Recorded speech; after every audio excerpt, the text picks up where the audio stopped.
Bonjour, j'espère que vous allez bien. Aujourd'hui, je veux expliquer comment distinguer entre le groupe verbal et le groupe nominal. Mais avant de commencer, il faut savoir les constructions d'une phrase. Je parle d'une phrase simple.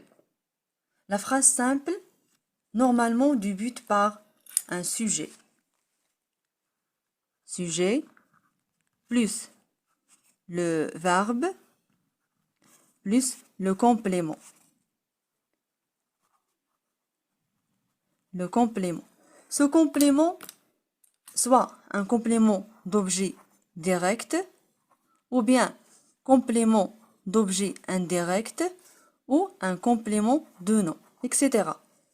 Parce qu'on a plusieurs types de compléments. Je parle d'une phrase simple. Donc, la phrase simple, les constitutions sont le sujet, le verbe et le complément. Mais pour bien comprendre ou bien pour l'idée devient claire, je vous donne un exemple. L'exemple, c'est la maîtresse explique la leçon. La leçon. Donc, la maîtresse explique la leçon.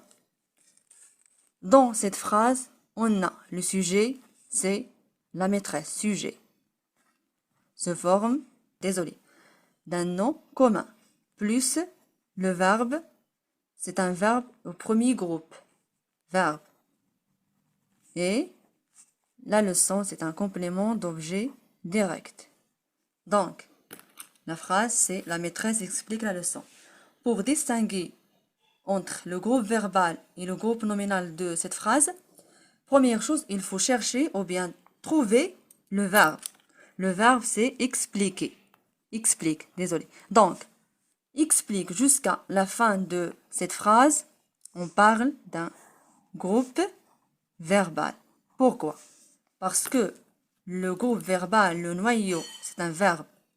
Et le reste, ou bien avant le verbe, c'est le groupe nominal. Le groupe nominal. Le groupe nominal de cette phrase, c'est la maîtresse, c'est un nom commun. Donc, la règle est facile. Pour distinguer entre le groupe verbal et le groupe nominal, première chose, il faut trouver le verbe. Quand je trouve le verbe, jusqu'à le verbe à la fin de la phrase, c'est un groupe verbal. Et avant le verbe, c'est le groupe nominal. Un autre exemple, il parle doucement. Doucement. Pourquoi je donne cet exemple? Pour bien comprendre qu'on a plusieurs types de sujets.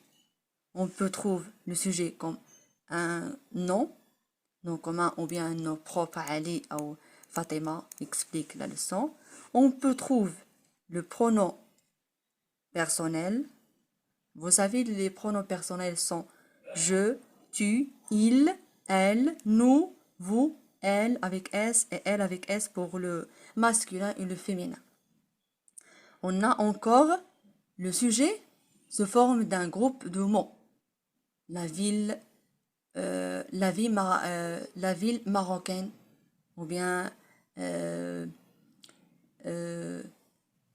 l'apprentissage de la langue, etc. Donc, le sujet, on peut trouver un sujet se forme d'un nom, soit un nom commun ou un nom propre. On peut trouver le sujet se forme d'un pronom personnel ou un groupe de mots. Et on peut trouver le sujet réel, etc. Donc, dans cette phrase, le sujet, c'est il. Il. Le sujet, pronom personnel, sujet.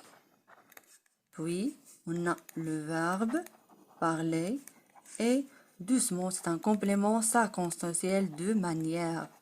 De manière. C'est ça. Le sujet, le verbe, le complément circonstanciel de manière. Et je vous remercie pour votre attention et à la prochaine, Inch'Allah.